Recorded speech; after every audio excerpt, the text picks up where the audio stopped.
Greetings and welcome to another episode of our Hungarian run here on Age of Wonders 4.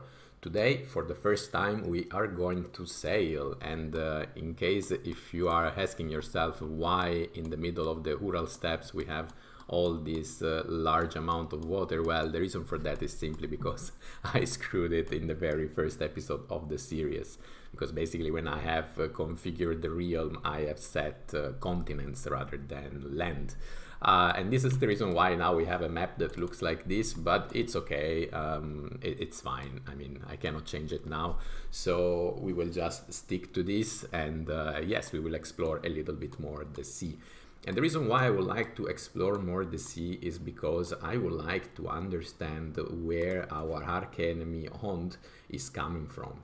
As you can see, it's currently sitting here in the city of Smogen, but if you notice, this is just a normal city. This is not his throne city. And just as a reminder, right now, Hond is already at war with Huba, the ruler that is on this other side of the border, this pinkish border.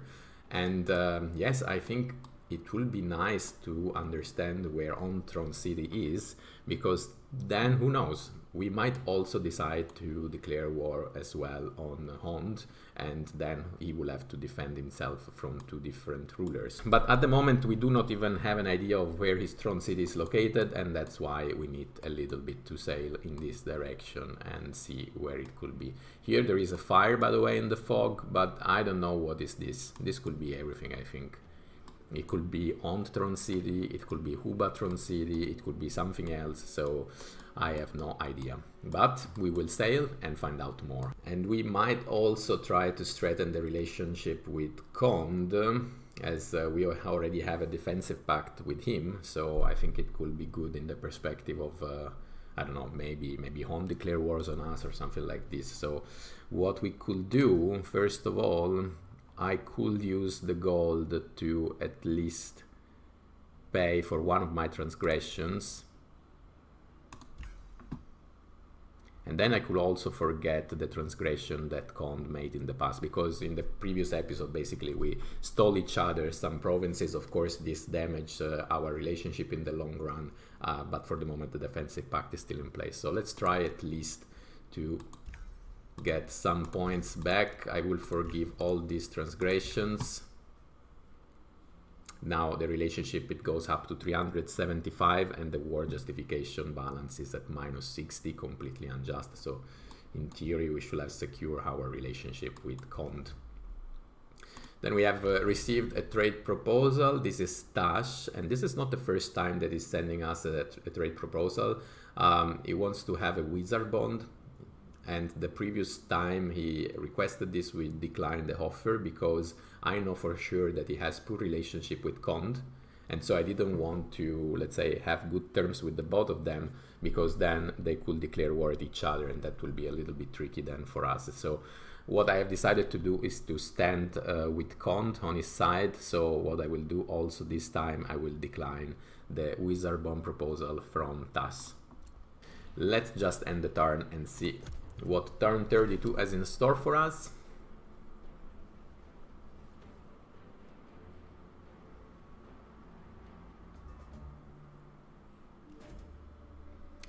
And there is an event, Divine Absolution. A merchant of the Hungarians from Etelkos, widely known for his depraved feast, has come before your throne pleading for absolution. Please, my chieftain, name any offering or service I can give to save me and my family from this curse. I could get gold, I could get knowledge, I could get city stability. Honestly, I will go for the gold probably. Also because I have the feeling that we are way too weak compared to the other rulers. I have the feeling that they have developed their army more than us. We just focus on expanding our territories. And I think we might need the gold to start producing more units, because we are quite weak. So let's take the gold, thank you. Then we go to 274, and actually I could even use this gold to keep paying back Kond for my transgression. That could be an option. Also because, as you can see, the empire relationship already decreased back to 175. So let me do the following. Yeah, grudge due to grievances is -600. Let's try to reduce this further. I will spend other 150 units of gold. The relationship is respectful again. Then orders required, we can finally embark with Almos. And okay, it seems that digging in the underground, our hero Raven has discovered this unit of marauders. And they seem to be quite strong, 300 versus 358. This is exactly what I was referring to. We don't have many units and we all have weak units, mainly tier 1 units. So let's just try to retreat. I think they will try to chase us, but maybe we can go back to the surface and that should be sufficient to save Raven and the other units that are with her. Orders required. We also have the scout underground. We can keep exploring a little bit maybe. And we can keep digging, but if I will find out other marauder army, I will have to immediately run away because the scout will be otherwise clearly killed. But let's try. We have another proposal from Kond. It seems that we conquered his heart again, apparently, and he's now proposing to have a teleporter pact. We need gold, and we gave him already a lot of gold, so maybe we can get some gold back by accepting this offer. I think it will be good if we can easily teleport our units around. Let's accept.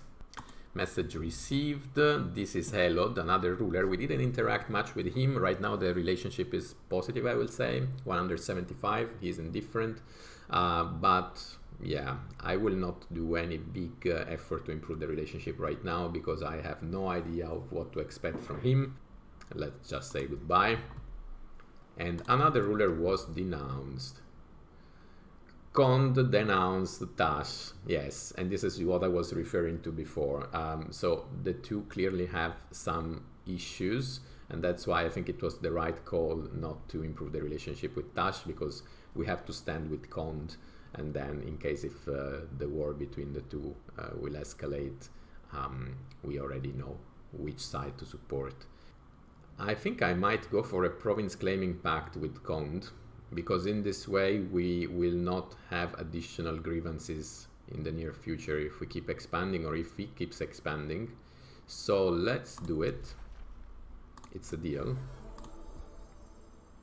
And I believe that also for this turn we are done, so let's see what happens. Yes, the marauders are chasing Raven, but we can take her back to the surface. Fine.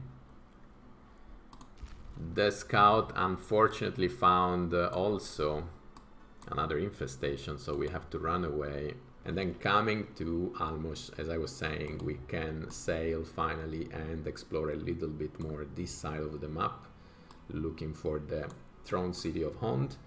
We completed the research of Hold the Line, very good. Let's see what we can research now. I think condemnation, we have already seen it as well, and I'm not that interested in that. What I really want to unlock at this point is the chaplain, because this is a nice support unit, tier 2, 60 hit points. Message received. My rivalry with Tas is no secret. Join me and we will prevail over him together. This is Kond. Honestly, I would like to join him. He wants me to issue a declaration of rivalry on Tas, but I don't have enough gold for that. And the relationship went down to 300 again, so we have lost some points. For the moment I will have to say goodbye. Unfortunately we do not have enough gold to have a declaration of rivalry with Tas. So other rulers started the war. This is between Helod and Tas. I'm not really sure how this is going to end up for him. Now of course all rulers will start declaring wars on each other, so I want ideally to stay away from that and keep reinforcing my existing realm before we wage war on anyone, or we are obliged to maybe defend ourselves. So fine, if all the other rulers want to kill each other in the meantime, that's completely fine with me, so good to know. And what I have realized is that I could use some Imperium to expand further Levedia. I will do it and then get here the fishery. Let's just end turn.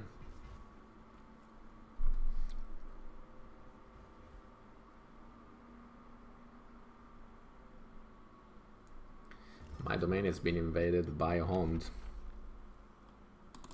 I believe that he really wants to try to build an outpost here in this province that we desperately need for the gold. And then with Almos we can keep exploring. So far so good. Okay, here there is territory that belongs to Huba. It's an outpost, but still no trace of the capital of either Uba or Hond. Let's end the turn and let's hope that Hond is not placing here an outpost. Oh, okay, Hond is coming back to his territory. I don't know what he was planning to do here, honestly. Or maybe he got scared because we also moved Driven in his direction, I have no idea. In the meantime, Huba captured another province where we had a claim. But at least we can attract the population to Etelkos and secure this gold mine here. And let's keep exploring with Almos. There is Huba.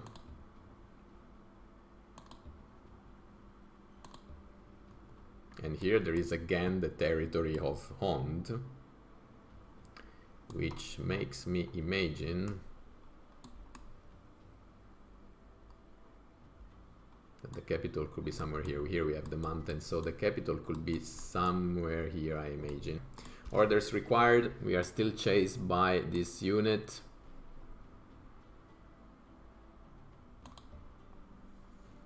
Let's run in the direction of the underground passage.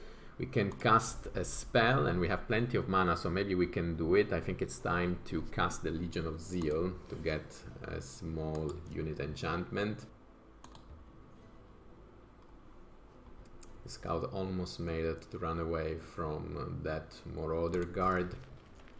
And then let's keep exploring with Almos. Yes, Bronze Gate is here.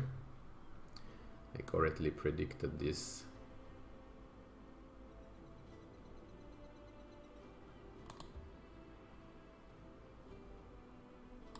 So we finally found the capital city of Hond, and here there is Florin, the capital city of Huba.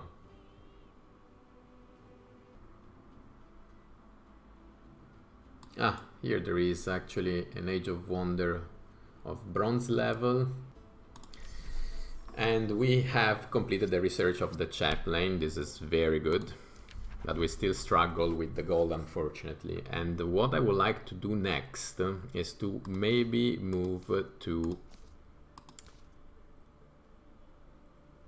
the Materium affinity, I believe. Because I have created this realm with no free cities, to be honest, it doesn't make a lot of sense to keep investing on the Order affinity. And the reason for that is because Order affinity mainly gives you the possibility to make alliances with the free cities and to exploit the vassals as much as possible. But as there are no free cities, it really makes no sense. Materium, it could give us some good bonuses for the siegecraft, for example, and also it could boost our defenses even more. So let's select. And now we will go to 6 Order affinity, 2 of nature and 2 of Materium. I think artisan armaments, it's very good because it gives plus 30% of critical hit chance. So let's go with this, and then we can spell the Legion of Zeal to already activate another enchantment. Message received. So this is Tash. I've been pondering the many allies and enemies I have in this realm. I am glad that you seem to be one of the former. Let us try to bring our empires closer. I don't think it's going to happen. I'm sorry for you, Tash, but yeah, we definitely need to stand with Kond, and so this is not really going to happen. And unfortunately, I cannot start a declaration of rivalry as Kond wanted me to do. So for the moment, I will just say goodbye. And coming to Kond, the relationship decreased further. Now we have 200 of empire relations. And unfortunately, I cannot do much. I cannot settle grievances right now. I cannot propose an alliance. Maybe I can give him a gift. I could gift him with the Mace of Smiting, for example. Let's do it. Consider this a gift. Generally speaking, as you can see, the grudge because of the grievances is still hurting this relationship. But hopefully we will manage at some point. So let's end the turn.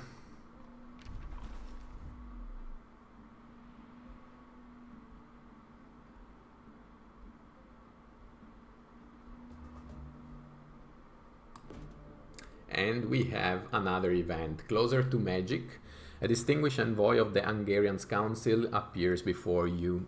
After the required formality, he states his business. So, if you support our quest to grow closer to the magic currents, we kindly request you to construct more conduits. I will entertain your request.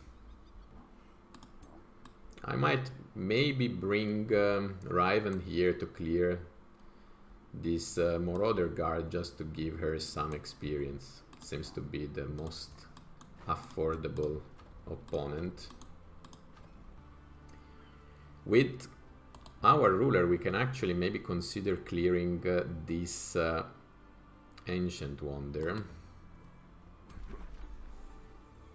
Let's explore first.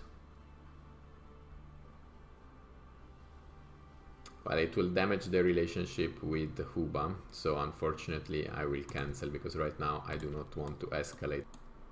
And I could attract more population in Ethelcoats to get this land here. I think it might piss off Huba, but at least we can prevent him from expanding here as well. Let's attract. Sorry Huba. This time I have to do it. I will forgive his transgression to try to improve the relationship further.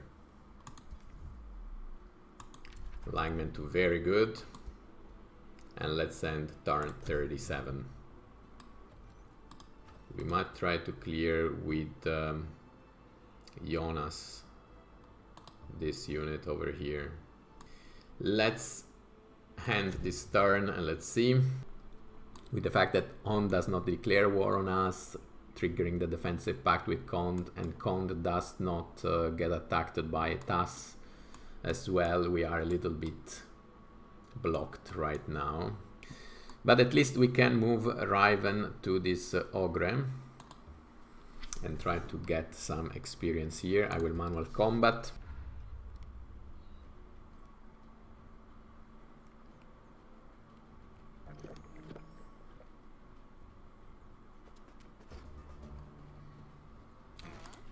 Everyone on defense. Let's end the turn. And let's cast a spell straight away. Let's try to make everyone straighten if possible.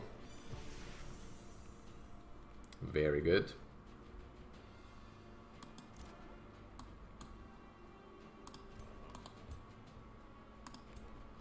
I will advance with the pikemen.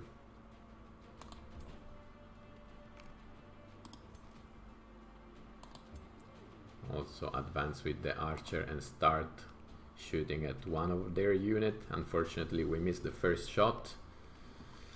Then let's move the Zealot there. I mean, it's a bit dangerous for the Zealot because it's quite a weak unit, but okay. And then we can move the hero here and turn.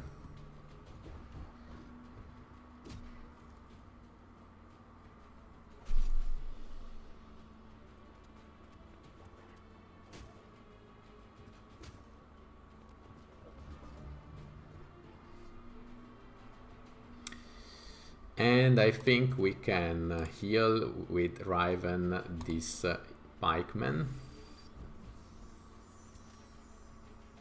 We can then cast the spell Wrath of the Faithful, maybe. Or maybe we can again cast Inspiring Chant.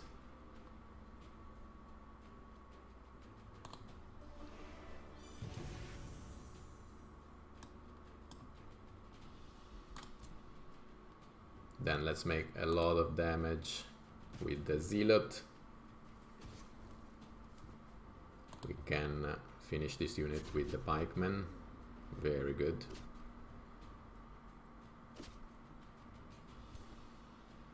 We can use these two units to finish this one, and then we will have only the ogre left, basically.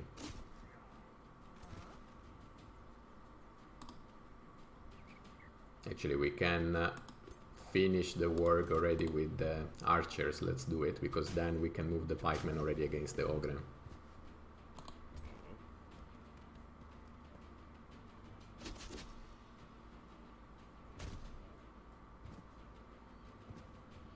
Very good. And turn.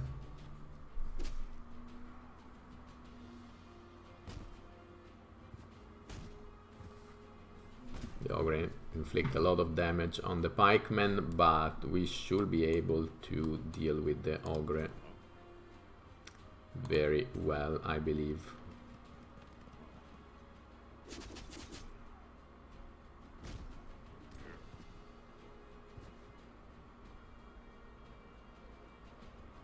Let's move first the archer here.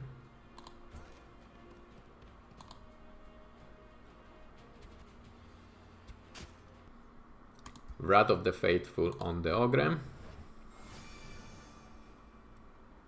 And then the pikeman should be able to finish him. He will still take some damage. No, not even. Very good, very good. No losses. And a little bit more experience for our hero. Then, with Almos, what to do? Because right now we cannot do much.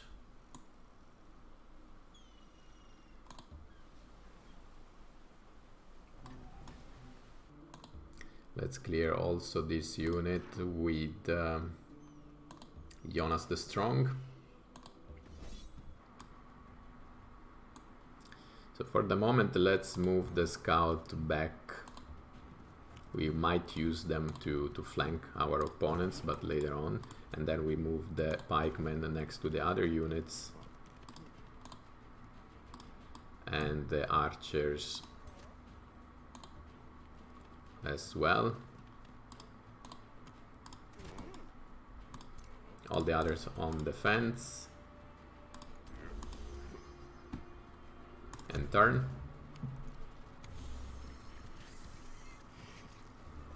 Let's move the archers behind.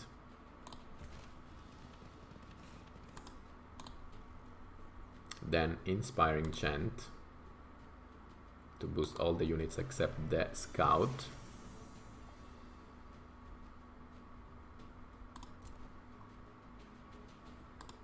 We keep everything on defense. And turn.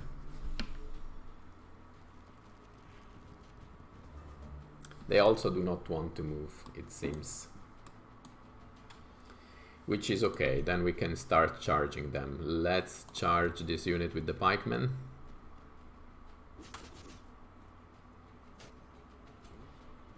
The defender as well, against the spider.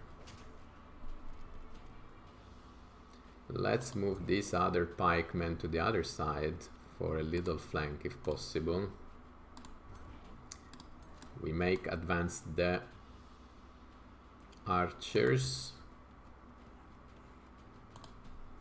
and start eating another unit.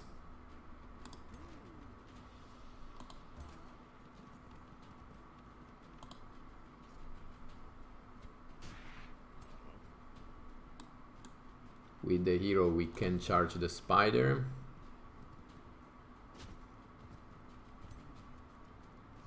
And then we can move this pikeman on this side as well.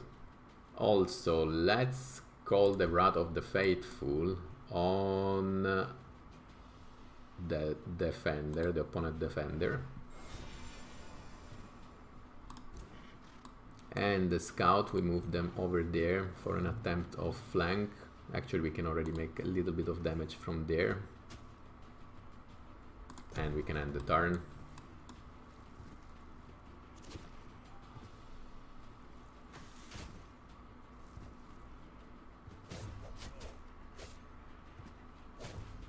pikemen took a lot of damage, unfortunately.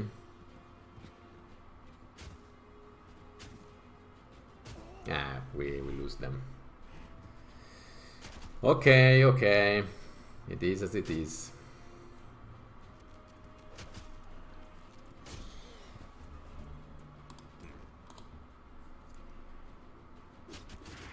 That's a pity, because I think we can easily manage this battle, at least the rest of this battle.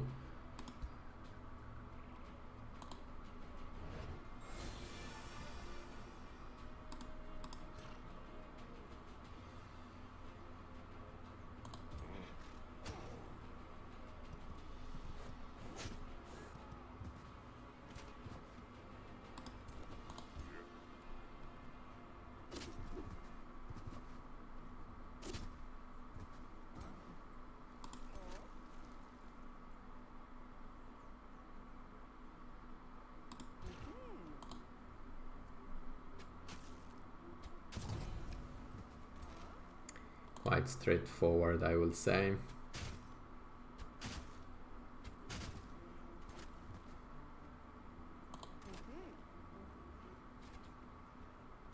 Fortunately, we missed with this archer, but at least we managed to finish the unit, inflict more damage here, sorry, with the defender, and then we complete also this one.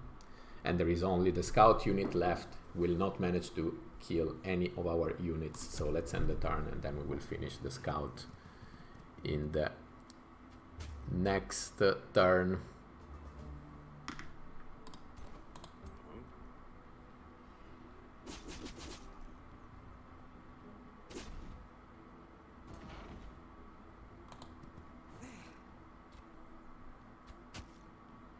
We keep missing.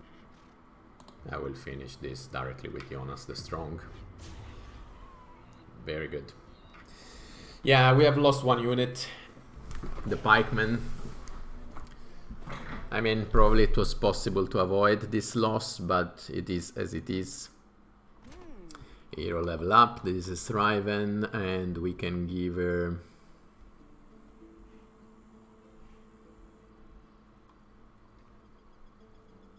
defensive training, I will say. And in theory we can end here the turn 39, but what I will do probably is to end the episode here. The situation is a little bit stalling, I will say. That's why I also want to end the episode here, because I want to take some time to think of what could be our next move. I have the feeling that if I will attack Hond straight away, first of all, I will not be able to rely on the support of Kond, which will be a problem. And I have the feeling that given the defensive focus of Hond and given the strong army that he has, I think we will not be able to do much here.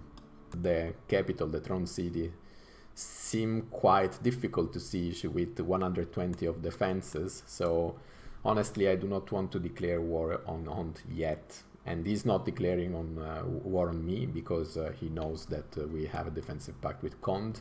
So yeah, things are not progressing here. I think I just need to wait to see how things develop between the other rulers and try to strengthen my army as much as possible, because I still have the feeling that we are quite weak, and this is another reason why I didn't wage war against Hond yet. So I'm not really sure how I should handle the rest of the run. Of course, I'm also open to suggestions, so if you follow the run until this point, feel free to leave a comment and give me some advice. Otherwise, let's wait for the next episode and let's discover together how this will unfold. I hope to see you there as always, and if this will be the case, guys, see you in the next video. Cheers!